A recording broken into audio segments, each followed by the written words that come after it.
Welcome to Aloha Friday with Judy, and welcome to Mount Terrace at the very beginning of Hawai'i when you drive down Kalanianaole Highway. This is the first building you see.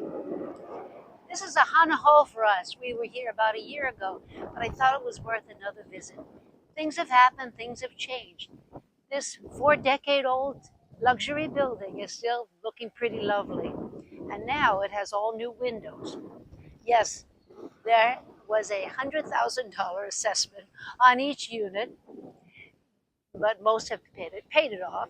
And those that haven't, it's a $945 per month assessment. That gets paid off at closing. There are 124 units in here, and there are 7 now on the market. Each is at 1,600 plus square feet, 2 bedrooms, 2 baths. So what's going on? Well, they range in price from $695,000 to $1.1 million. So what does that mean? Well, if you have a willing seller and a good negotiator, you can probably get a good price. As always, we love to hear from you. Give us a call, 808-358-8828. Reach out on social media or our website, hawaiishome.com.